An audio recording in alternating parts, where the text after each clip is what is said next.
आज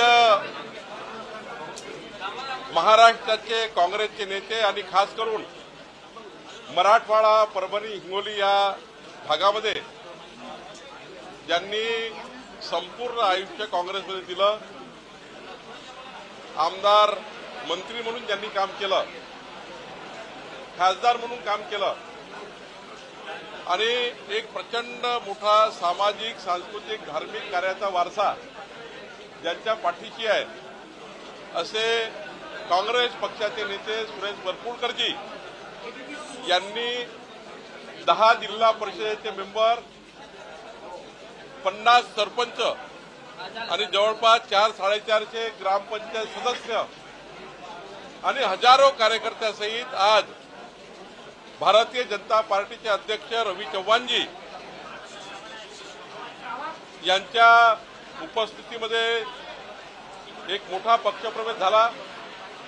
माननीय रवी चव्हाणजींनी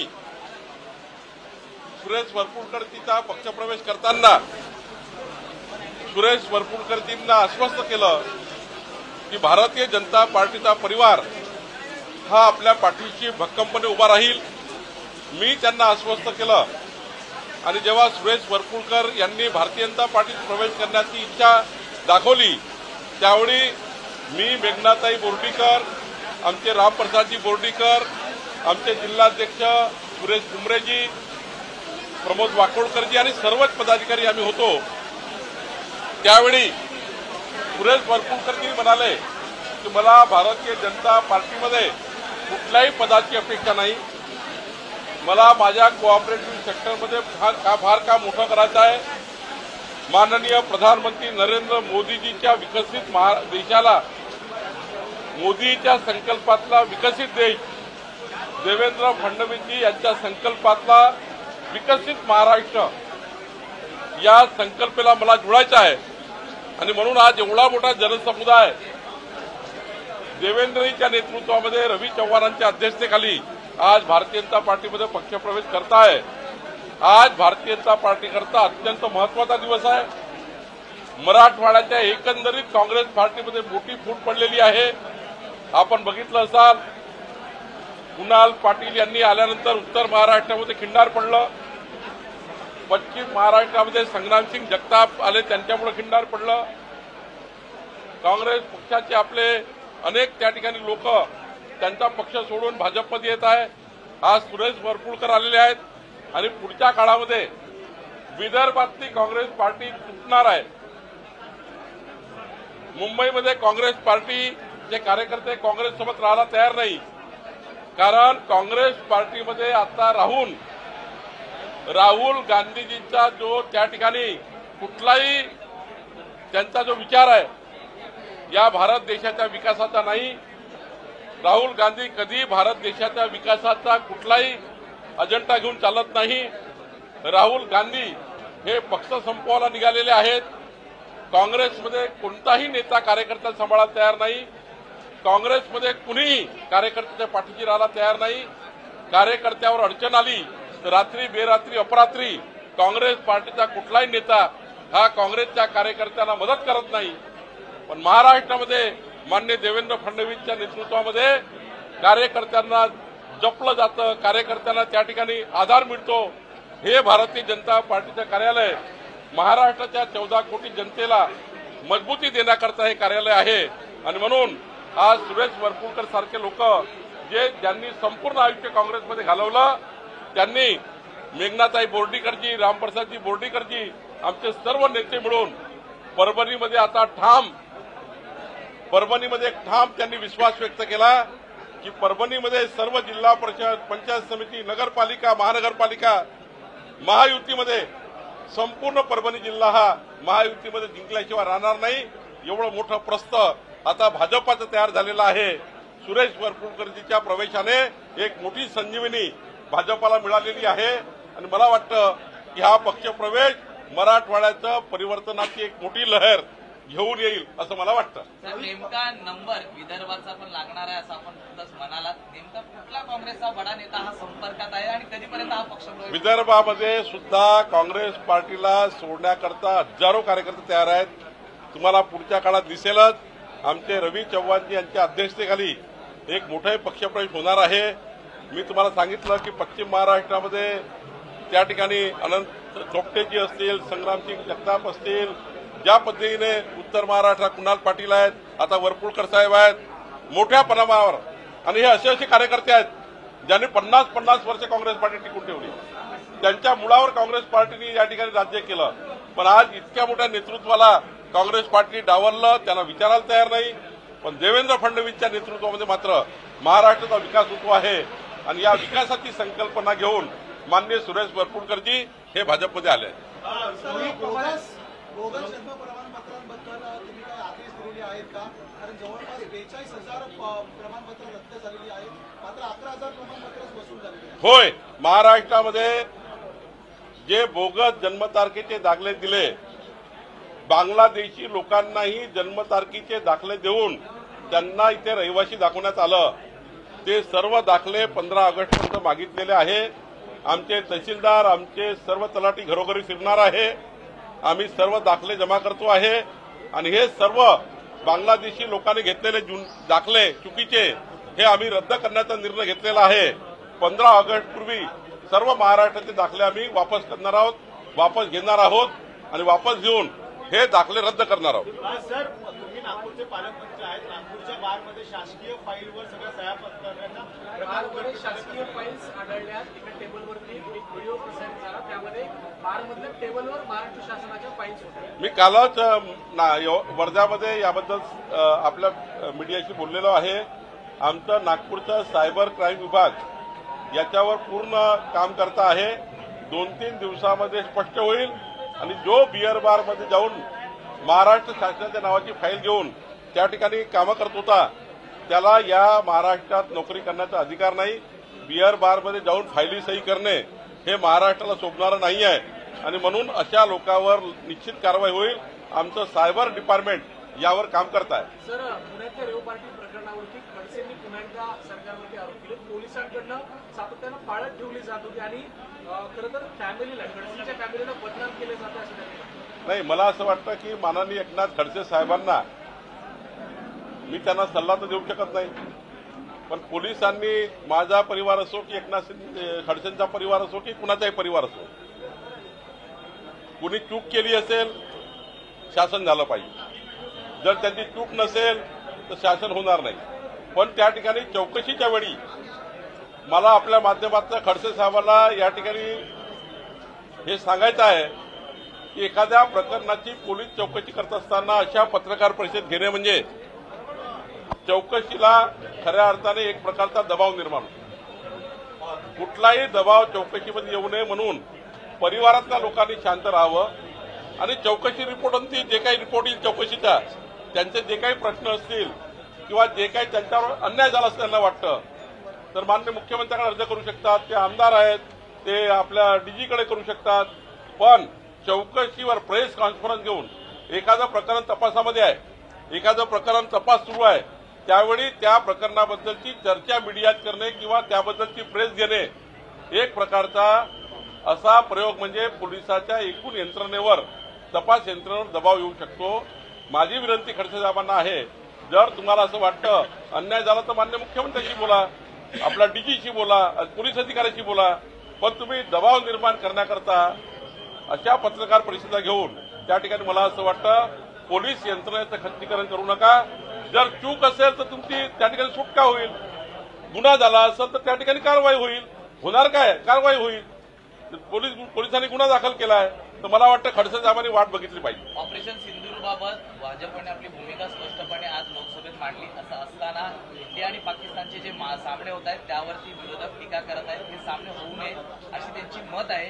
भाजपचं नेमकं मत कुठल्याबद्दल? सिंदूरबाबत आपली भूमिका स्पष्ट झालेली आहे, मात्र आता विरोधक म्हणतायत इंडिया आणि पाकिस्तानचा मग क्रिकेट सामना का होतोय अशी टीका ते करतात। स्पोर्ट्समॅनशिप विचाराने सरकारी चालतात आणि समाजी चालतात।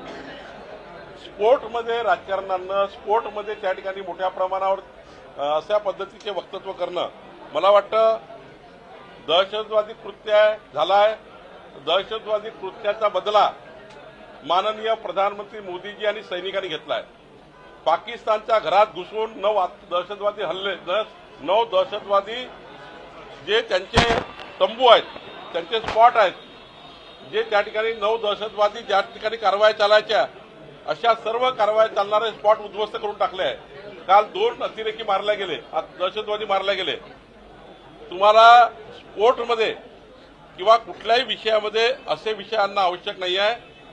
ईट का जवाब पत्थर से देना पड़ेगा तो मोदी जी ने दिया है. और पाकिस्तान जब जब इंडिया के साथ बदमाशी करेगा, इंडिया सोबत बदमाशी करेल, तेव्हा तेव्हा मोदीजी आणि आमचे सैनिक पाकिस्तानला उत्तर देतील. पण खेळामध्ये हे, याच्यामध्ये हे, क्रिकेटमध्ये हे, व्हॉलीबॉलमध्ये हे, मला वाटतं याच्यामध्ये बोलून काही अर्थ नाही. आपल्या सैनिकांनी आणि आपल्या मोदीजींनी ज्या पद्धतीने पाकिस्तानला बदला घेतला हा संपूर्ण विश्वाने बघितलेला आहे.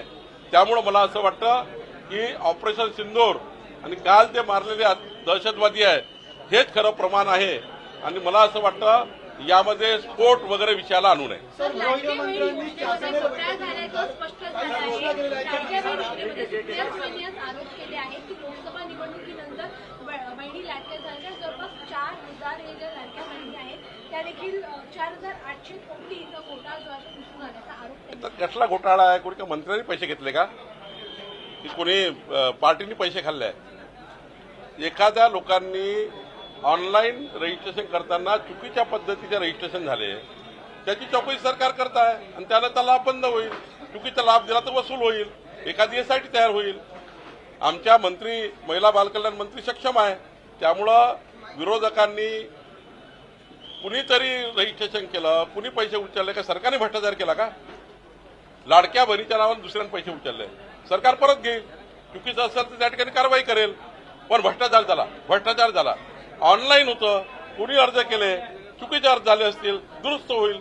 दुरुस्त करू आम्ही चूक आपली. रोहित पवार म्हणतात की ओरिजिनल जे चिन्ह आहे घड्याळ आणि धनुष्यबाण हे ठाकरेंकडे किंवा शरद पवार यांच्याकडे देणार आहे. त्यामुळे भाजप आता निवडणुकीची तयारी करत आहे आणि अजित पवार गटाचे आमदार किंवा शिंदे गटाचे जे आमदार आहेत त्यांच्या समोर ज्यांचा पराभव झाला असे काँग्रेसचे आमदार असतील त्यांना आता पुन्हा भाजप घेत आहे. सुप्रीम कोर्टात केस सुरू असताना रोहित पवारजीने हे बोलणे म्हणजे सुप्रीम कोर्टाची अवहेलना केल्यासारखं आहे.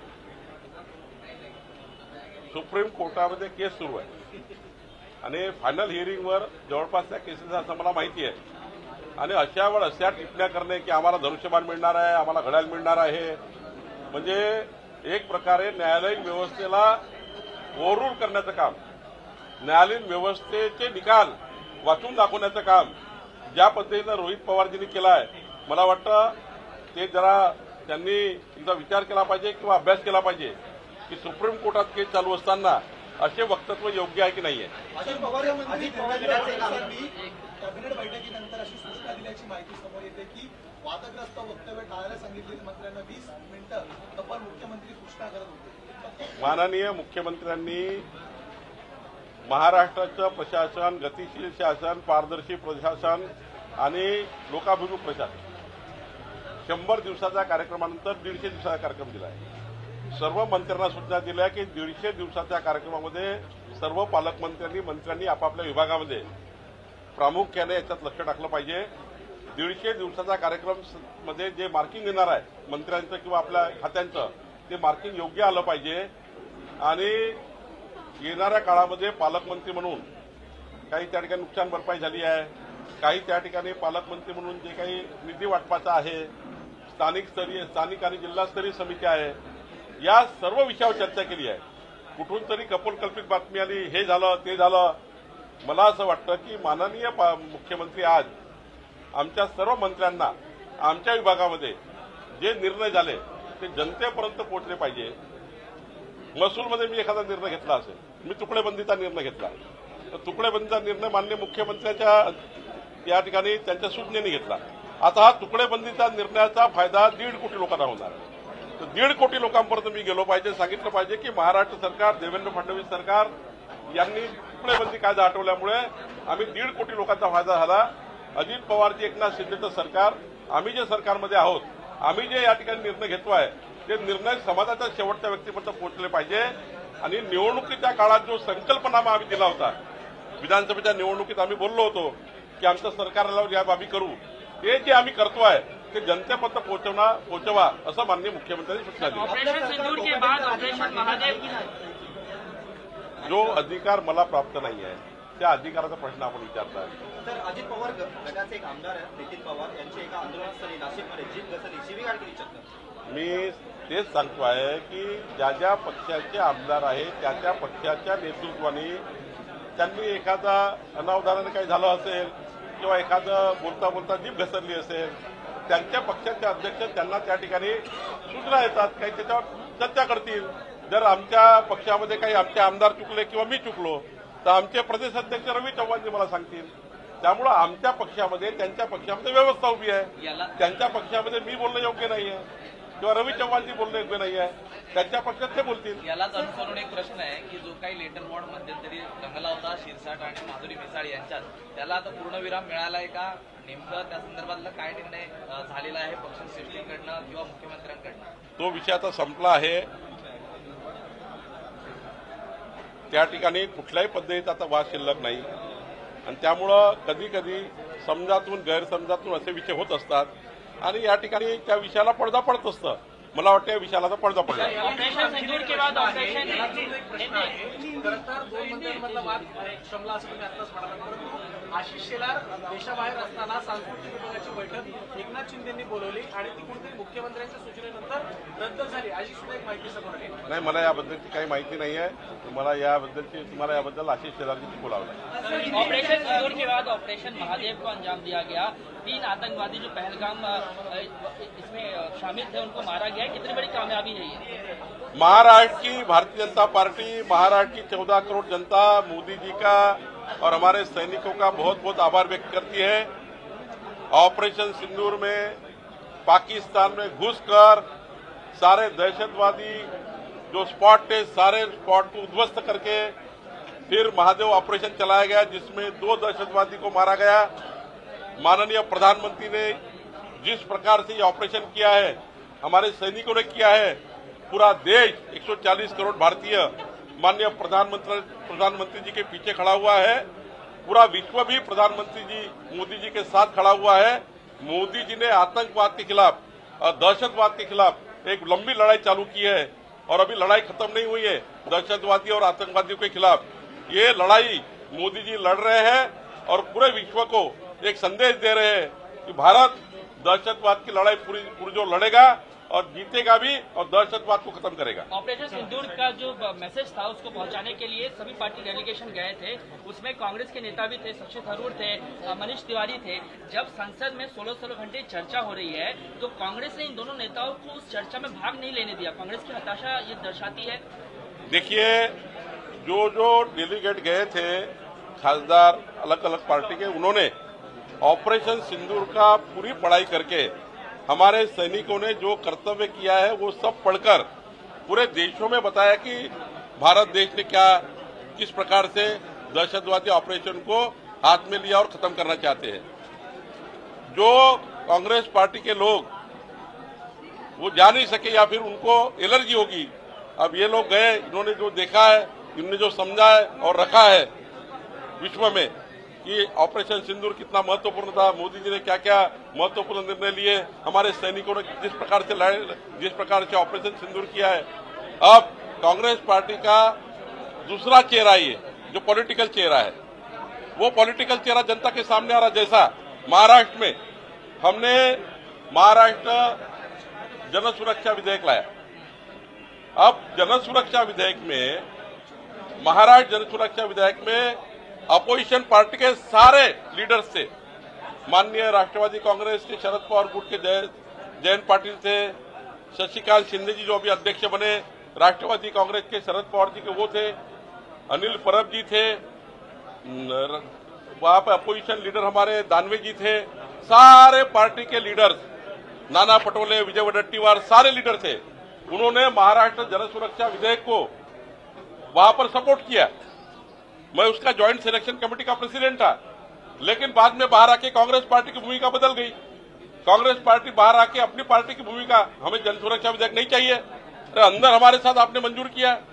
आपने सभी लोगों ने एक मत से कहा कि अध्यक्ष जी, यानी मैं अध्यक्ष था वो संयुक्त समिति का, कि ये जो महाराष्ट्र जनसुरक्षा विधेयक है ये बहुत अच्छा है, ये नक्सलाइट को खत्म करने वाला है, नक्सलिज्म को खत्म करने वाला है, ये कायदा आना चाहिए, सारे लोगों ने कहा और बाद में बाहर आके पलट गए। तो ये कांग्रेस पार्टी की नीति है, ये कांग्रेस पार्टी की नीति को देश समझ चुका है।